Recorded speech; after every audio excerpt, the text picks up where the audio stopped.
करते हैं चलो चालू है। हाँ तो देखिए पॉलिनोमियल हम लोग पढ़ रहे थे। आज एक्सरसाइज जो आपकी ऐच्छिक थी, ऐच्छिक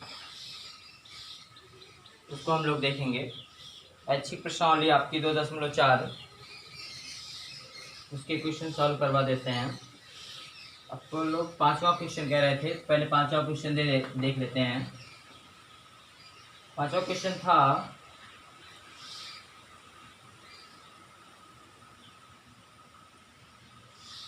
कि बहुपद देख दिया गया था आपको x पावर 4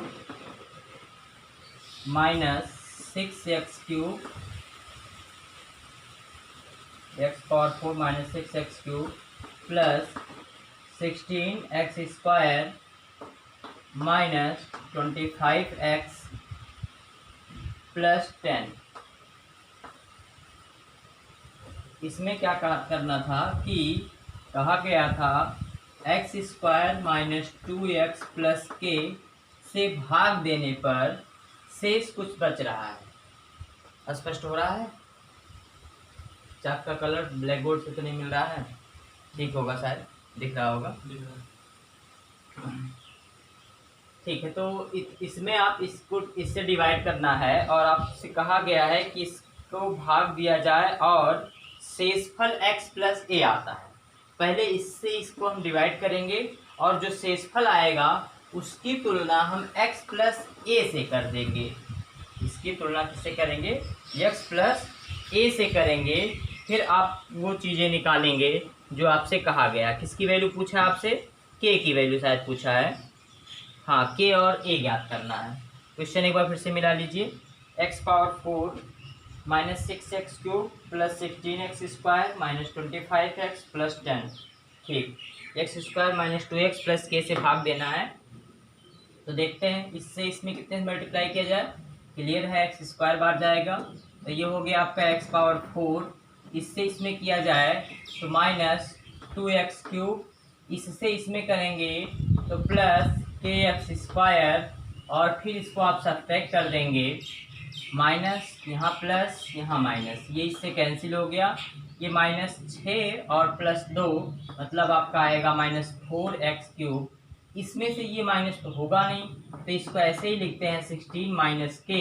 अब चूँकि दोनों में x² कॉमन है तो x² बाहर लिख लीजिए। ठीक, और माइनस 25x लिख देते हैं। ठीक है, अब आप देखिए कि यहाँ पर क्या है, यहाँ क्या है, कितनी बार जाएगा? -4 बार जाएगा, क्योंकि यहाँ 1 है, यहाँ -4 है। -4 से गुणा करना पड़ेगा। यहाँ x³ बनाना है तो इसलिए हम x से गुणा करेंगे। लेकिन ये गुणा जो आपका -4x से होगा वो तीनों टर्म में होगा। तो तीनों टर्म में करने पर आपको मिलेगा -4x³ और ये हो जाएगा माइनस माइनस प्लस कितना x²? 8x²। और इससे इसमें गुणा करेंगे तो -4k x हो जाएगा आपका। फिर आप सब्ट्रैक्ट कर दीजिए। माइनस करने पर चिन्ह आपके बदल जाएंगे, ये माइनस ये आपका प्लस। ये इससे आपका ये देखिए कैंसिल हो जाएगा। ये 16x² और ये देखिए यहाँ पे 8x², ये माइनस हो जाएगा 16 में से 8। आप चाहे तो इतना माइनस इतना कर सकते हैं ऐसे, 16 माइनस k माइनस 8x²। और इसमें से इसको माइनस करना है, कोई चांस ही नहीं माइनस होने का, तो प्लस वाला हम पहले लिख देते हैं। अगर हम 4k माइनस 25 लिख देते हैं इंटू क्या हो जाएगा आपका x, और प्लस क्या नोट कर देंगे आप? 10 नोट कर देंगे। प्लस क्या नोट करेंगे आप? 10 नोट करेंगे। अब इसमें देखिए 16 में से 8 घटा दें तो कितना आ गया? ये 8 माइनस k आ गया। कितना आ गया? ये 8 माइनस k। अब यहाँ केवल x² है, यहाँ 8 माइनस k x²। इसका मतलब कितनी बार जाएगा? 8 माइनस k बार ले जाएंगे और 8 माइनस k से इसमें तीनों में गुणा करेंगे तो देखिए हो गया ये 8 माइनस k x²। फिर इससे इसमें गुणा होगा आपका -2 इंटू 8 माइनस k x है। फिर इससे इसमें गुणा होगा प्लस कितना आपका k into 8 minus x, 8 minus k into 8 minus k। ठीक, k इंटू 8 माइनस k। अब आप फिर सब्ट्रैक्ट कर दीजिए, घटाने पर फिर आपका चिन्ह बदल जाएगा, ये इससे कैंसिल हो गया। इसमें से इसको माइनस करें अगर, इसको थोड़ा सावधानी बरतनी पड़ेगी। x हम कॉमन ले रहे हैं दोनों में, x कॉमन लेने के बाद देखिए क्या बचता है, उसको हम ब्रैकेट में लिखते हैं।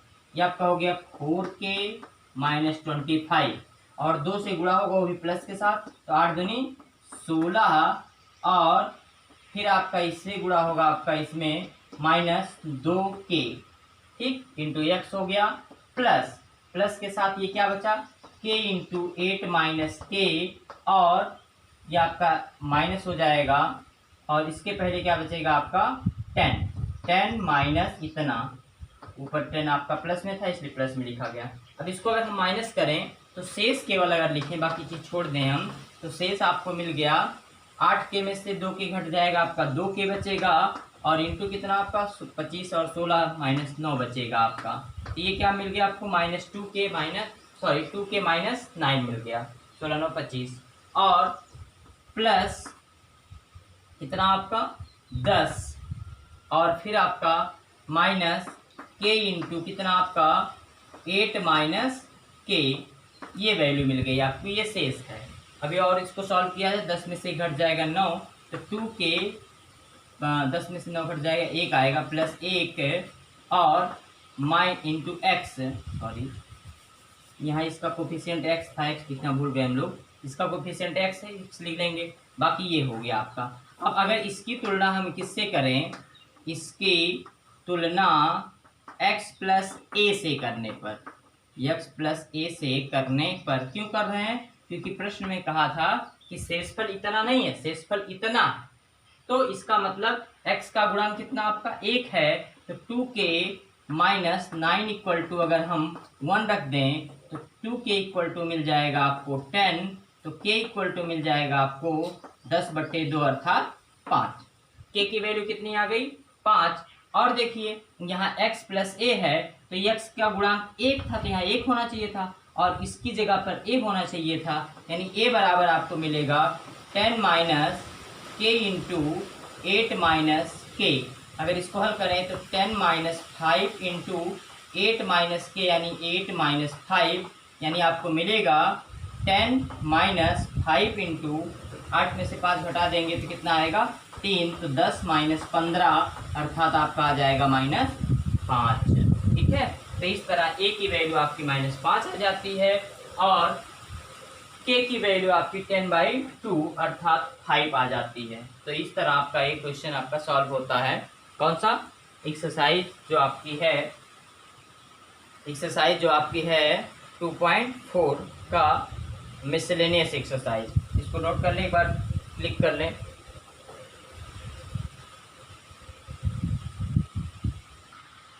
क्वेश्चन नंबर 5 के बाद 4 देख लीजिए। 4 भी कुछ बच्चे कह रहे थे नहीं आ रहा था। इसमें 2 शून्य दिया था, थोड़ा सा हिंट देंगे आपको हम। x equal to 2 plus minus √3, ये 2 शून्य था। शून्य का मतलब किसकी वैल्यू, x की वैल्यू। तो x की वैल्यू 2 दी गई है, x बराबर 2 प्लस माइनस √3। प्लस माइनस √3 का मतलब ये हुआ कि x बराबर 2 प्लस √3 दिया है और x बराबर 2 माइनस √3 दिया है। ठीक है, और आपसे पूछा क्या गया है कि क्या निकालिए आपकी इसके शेष शून्य क्या थी। तो अगर इन दोनों को हम गुणा कर दें, ऐसे से गुणा कर दीजिए आप सीधे सीधे, है ना। तो x से x में गुणा होगा आपका, गुणा करने क्या मिलेगा आपको, गुणा करने पर मिलेगा आपको x का गुणा x² बराबर, इन दोनों का अगर हम गुणा करा दें, एक ब्रैकेट में प्लस b, एक ब्रैकेट में माइनस b, क्या हो जाएगा a² माइनस b², यानी आपको मिलेगा 4 माइनस 3 अर्थात x² बराबर आपको मिल गया 1। तो x² माइनस 1 बराबर क्या मिल गया 0, यानी x² माइनस 1 इसका एक गुणनखंड है। अब इस x² माइनस 1 से जो बहुपद दिया गया है उसमें आप भाग कर दीजिएगा x² माइनस 1 से, जो आएगा यहाँ पे भागफल, शेषफल आपको 0 मिलेगा। तो जो यहाँ पर भागफल आएगा उसी को आप क्या करेंगे, पुनः गुणनखंड कर लेंगे, तो शेष दोनों शून्य मिल जाएंगे। ठीक है, तो ये भी क्वेश्चन हो गया आपका। हाँ, आगे हमें बताएंगे, कर लीजिएगा, नोट कर लिए होंगे। इसके बाद आपका तीसरा क्वेश्चन भी कुछ बच्चों ने कहा था, ऐच्छिक प्रश्नावली का तीसरा क्वेश्चन नहीं आ रहा है, तो तीसरा क्वेश्चन देख लीजिए। तीसरा क्वेश्चन आपको दिया गया है कि यदि बहुपद एक है, क्या है बहुपद x square minus x cube minus 3x square plus x plus 1 के 3 शून्य दिए गए हैं, यानी अल्फा की वैल्यू दी गई है a माइनस बी, बीटा की वैल्यू दी गई है आपको a और गामा की वैल्यू दी गई है आपको a प्लस बी। और आपसे पूछा गया है कि a और b का मान बताइए। क्वेश्चन मिला लीजिए एक्स क्यूब, ठीक है।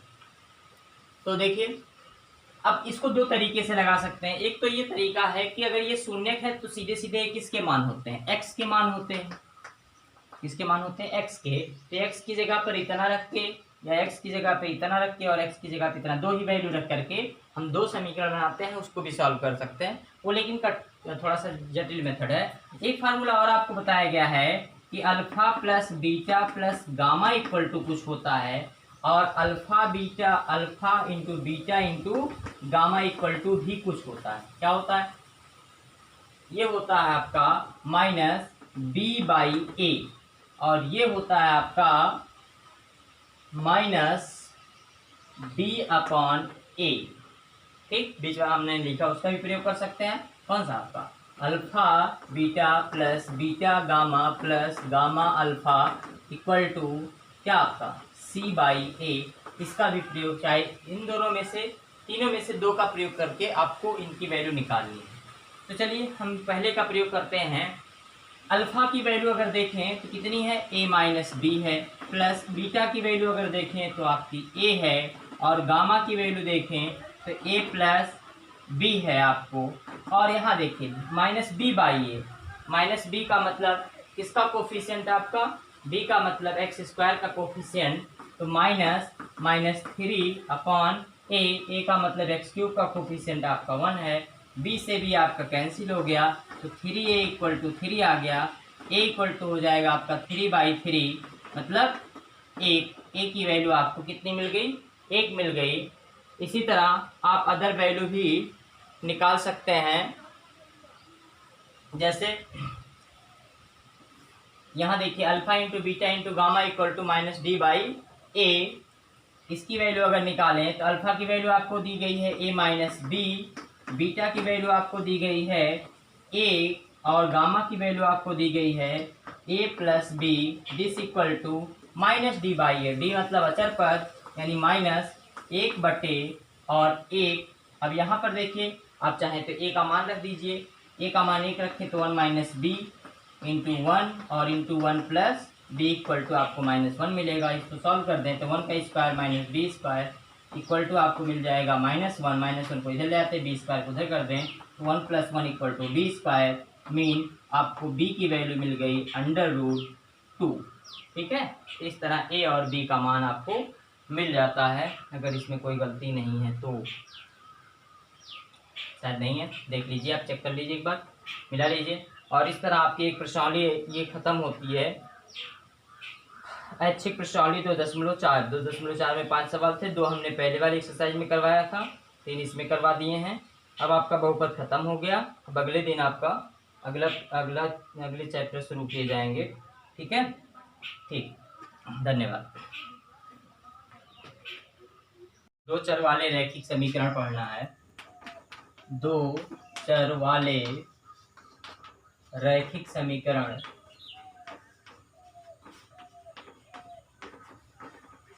दो चर वाले रैखिक समीकरण क्या होते हैं। रैखिक समीकरण आप परिचित ही हैं इसके बारे में। रैखिक माने ऐसा समीकरण जिसमें केवल क्या चर की घात 1 हो, तो उसे हम क्या कहेंगे, रैखिक समीकरण कहते हैं। और 2 चर वाले यानी जिसमें 2 चर आए और दोनों की घात कितनी रहे, आपकी 1 रहे, तो उस प्रकार के समीकरण को हम रैखिक समीकरण कहते हैं। जैसे x + y = 5, x + y = क्या दे दिया जाए आपको, 5 कह दिया जाए, तो ये क्या होगा आपका, ये रैखिक समीकरण होगा। ये क्या होगा आपका, रैखिक समीकरण होगा। अब इसमें आपको जो पढ़ना है, इस रैखिक समीकरण को बनाना, वर्ड प्रॉब्लम को इस टाइप के आपका मैथमेटिकल प्रॉब्लम में कन्वर्ट करना, यानी गणितीय रूप में बदलना, जो आपकी दैनिक जीवन की समस्याएं होंगी उसको इस रूप में बदलना है, फिर आपको इसको सॉल्व करना है। ठीक, तो जैसे आपसे हम बोलें कि राम की आयु श्याम की आयु से 3 वर्ष ज़्यादा है, राम की आयु श्याम की आयु से 3 वर्ष ज़्यादा है, इसको लेकर के आप एक इक्वेशन बनाइए। क्या बनाइए? समीकरण बनाइए। तो कैसे बनाएंगे आप? क्लियर है, आप किसी ना किसी को मानेंगे। तो अगर हम राम की आयु मान लें, राम की आयु x है, राम की आयु कितनी मान लें? x मान लें, और श्याम की आयु हम y मान लें। श्याम की आयु कितनी सपोज कर लें? y सपोज कर लें। राम की आयु x, श्याम की आयु y। अब बोला क्या गया है? राम श्याम की से 5 वर्ष बड़ा है, जितने अभी बोला गया हो। तो राम बड़ा है कितने से? श्याम से। श्याम माने y से कितने वर्ष? 5 वर्ष। कौन बड़ा है? राम। राम माने x, तो x बराबर हो गया y प्लस 5। इस तरह इक्वेशन आपका बन जाता है। ठीक है, अब आयु से संबंधित समस्या हो गई। या कहा जाए कि मेरे पास आपके पास से 3 रुपए ज़्यादा हैं, मेरे पास आपके पास से 3 रुपए ज़्यादा हैं। 3 रुपए नहीं, 3 करोड़ मान लीजिए, आपके पास बहुत कम रुपए हैं ना। तो मेरे पास आपसे 3 करोड़ ज़्यादा है। तो आप सपोज करेंगे कि आपके पास, आपका नाम क्या मान ले, कोई मान लेते हैं, आप मान लीजिए x हैं। ठीक है, और अब मैं जो हूँ वो y हूँ। मैं क्या हूँ? y हूँ। मेरा रुपया आपसे कितना ज़्यादा है? 3 करोड़। कितना ज़्यादा है? 3 करोड़। यानी y बराबर लिखेंगे x प्लस 3 करोड़। आई बात समझ में ना? तो इस तरह आप सपोज कर सकते हैं, इस तरह हम इक्वेशन बना सकते हैं। तो पहली बात ये हो गई कि इक्वेशन बनेगा कैसे। आपको 2 चर मानने होंगे, एक को x मानना होगा और एक को y। फिर क्या करना होगा? उसमें से जो शर्त दी रहेगी उस शर्त के अनुसार आपको उसको संतुष्ट करवाना है। इसके बाद क्या प्रक्रिया इसमें होती है कि मान लीजिए 2 चर वाले रैखिक समीकरण मिल गए। अब ये समीकरण प्रदर्शित क्या करेंगे? कोई ना कोई रेखा प्रदर्शित करेंगे। क्या प्रदर्शित करेंगे? रेखा। इसीलिए इसको रैखिक समीकरण कहा जाता है। रेखा प्रदर्शित करने के कारण इसको हम क्या कहते हैं? रैखिक समीकरण कहते हैं। अब ये कौन सी रेखा प्रदर्शित करेगी, इसका डायग्राम क्या होगा उसको हम चर्चा करते हैं। जैसे कि पिछले भी बताया गया था आपको, किसी चीज का ग्राफ खींचना हो, जैसे x plus Y equal to 5, इसका ग्राफ खींचना है तो एक बार आप क्या करिए, टेबल बनाइए और उसमें x की वैल्यू एक बार 0 रखिए और एक बार y की वैल्यू 0 रखिए। तो जब x की वैल्यू 0 आप यहाँ रखते हैं तो y की वैल्यू कितनी मिलेगी आपको? 5 मिल जाएगी। और जब y की वैल्यू हम 0 रखते हैं तो x की वैल्यू कितनी मिल जाएगी आपको? 5 मिल जाएगी। तो इस तरह 0,5 और 5,0 2 पॉइंट आपको मिल जाते हैं। 0,5 यानी x अक्ष पे कहीं नहीं जाना है, y अक्ष पे 5 मात्रक। तो मान लीजिए 5 यहाँ पे आपका है, तो ये आपका हो गया आपका 0,5 और 5,0 यानी x अक्ष पे 5 मात्रक जाना है, y अक्ष पे कहीं नहीं जाना है। तो यहाँ मान लेते हैं 5,0 हो गया। इसको अगर हम ज्वाइन कर दें तो ये इसका आलेख बन जाता है। क्या बन जाता है? आलेख। तो इस तरह हम किसी भी रेखा का आलेख खींच सकते हैं। समझ आया ना क्या करना है? क्या करना है जी? सबसे पहले जो रेखा दी रहेगी उसको नोट करना है। उसमें x की जगह क्या रखना है? 0 रखना है। x की जगह जब 0 रखेंगे तो y का कोई ना कोई मान मिलेगा। अगर यहाँ 2y होता, यहाँ 15 होता या मान लीजिए 12 होता, तब अब x की जगह 0 रखते 2y बराबर 12, यानी y बराबर कितना मिल जाता आपको? 6 मिल जाता ना। तो इस तरह इसकी वैल्यू जो भी आती उसको यहाँ लिख देते। अब देखते कि इसको दोनों को मिला के एक निर्देशांक बनाते 0,5, और आपको बताया गया कोऑर्डिनेट ज्योमेट्री में 0,5 कहाँ होगा?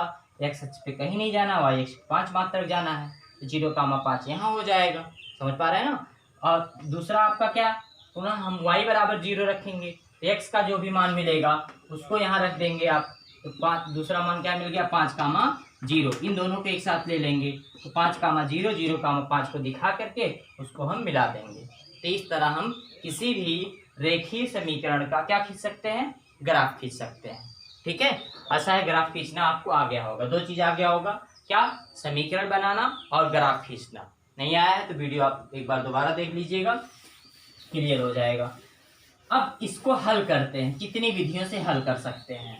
देखिए एक बात ध्यान रखिएगा, जितने चर रहेंगे जितने चर रहेंगे हमको उतने समीकरण पता होना चाहिए किसी समीकरण को हल करने के लिए।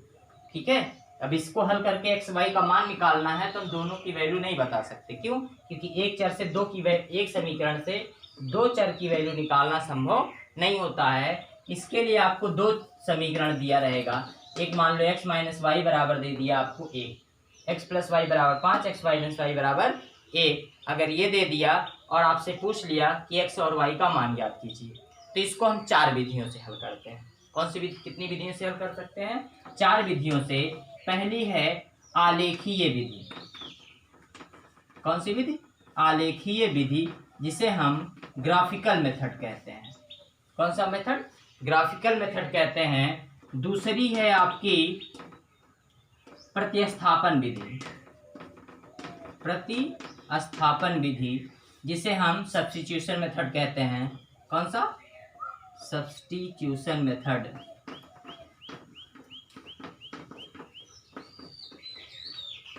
ठीक है, सब्स्टिट्यूशन मेथड कहते हैं। तीसरा आपका है विलोपन विधि। कौन सी विधि? विलोपन विधि, इमिटिंग मेथड कह सकते हैं आप, और इसका एलिमिनेशन मेथड कहते हैं। क्या कहते हैं इसको? Elimination method. एलिमिनेशन मेथड होता है। और चौथा है आपका वज्र गुणनखंड विधि। वज्र गुणनखंड विधि या वज्र गुणन विधि, जिसे हम क्रॉस मल्टीप्लिकेशन मेथड भी कह सकते हैं। तो ये 4 विधियां हैं क्या हल करने की? दो चर वाले रैखिक समीकरणों को हल करने की। ठीक है, तो एक एक विधि की हम एक एक एक्सरसाइज में चर्चा करेंगे। पहला आपका आलेखीय विधि है। कौन सी विधि है? आलेखीय विधि है। इसमें क्या करते हैं कि जो भी आपको क्या दिया रहेगा, रेखा समीकरण दिया रहेगा, वो उससे हम क्या निकालेंगे? उससे हम दो आलेख बनाएंगे, यानी दोनों का ग्राफ खींचेंगे, और ये ग्राफ जहां पे एक दूसरे को इंटरसेक्ट करेंगे, जहां भी एक दूसरे को काटेंगे, वही उसका क्या होगा? आपका हल हो जाएगा। जैसे इसका ग्राफ अभी आपने बनाया था कि पहले वाले के लिए x और y का मान 0 रखने 5 आया था, 5 दूसरे y का मान 0 रखने पर 5 आया था। इसी तरह अगर हम दूसरे का ग्राफ खींचें, दूसरे टेबल का x का मान y का मान अगर हम 0 रखते हैं तो x का मान आपको 1 मिलेगा, और अगर x का मान 0 रखते हैं तो y का मान आपको -1 मिलेगा। तो इस तरह आपको पॉइंट्स मिल जाते हैं। उसको अगर हम शो करें तो मान लो ये 5,0 है, सॉरी ये 0,5 है और ये 5,0 है। ठीक, इसको ज्वाइन कर दिया गया, एक रेखा मिल गई। दूसरी क्या है? 1,0, x अक्ष पे 1, y अक्ष पे 0, यानी 1,0 मान लीजिए यहाँ पे आपका आता है 1,0। और दूसरा पॉइंट क्या है? 0,-1, यानी x अक्ष पे आपका कहीं नहीं जाना है, y अक्ष पे -1 जाना है, यानी यहाँ मान लेते हैं, यहाँ पे आपका है 0,-1। इसको अगर हम ज्वाइन कर देते हैं, ठीक, इसको ज्वाइन कर दिया जाए तो ये जहाँ इंटरसेक्ट करेंगे इसका कोऑर्डिनेट कितना है, ये इससे आप ग्राफ जब बनाएं, ग्राफ पे जब बनाएंगे तो क्लियर पता चलेगा। 1 है, 2 है, 3 है, 4 है और ये 5 है। इसी तरह इस पे भी आपको पता चल जाएगा। आपका 1 है, 2 है, 3 है, 4 है, 5 है। तो अगर देखें तो ये 2 के सामने आ रहा है और 3 के ऊपर आ रहा है, यानी इसका निर्देशांक 3,2 हो जा रहा है। क्या हो रहा है? 3,2, यानी x की वैल्यू आपकी इसमें 3 हो गई और y की वैल्यू कितनी हो गई? 2 हो गई। यही आपका आंसर हो गया। तो ग्राफ जब बनाएंगे, ग्राफ अगर आपके पास नहीं है तो आप कॉपी में जब बनाएंगे तो इसके बीच की दूरी समान रखेंगे, स्केल से आप इसको मार्क करेंगे, तो इस तरह आपको जो जहाँ भी इंटरसेक्शन मिलेगा वही उसका हल हो जाएगा। ठीक है, तो ये आपकी आलेखीय विधि है। अगले में हम चर्चा करेंगे प्रतिस्थापन विधि पे, और जो समीकरण बनाना होगा उसे बताइएगा।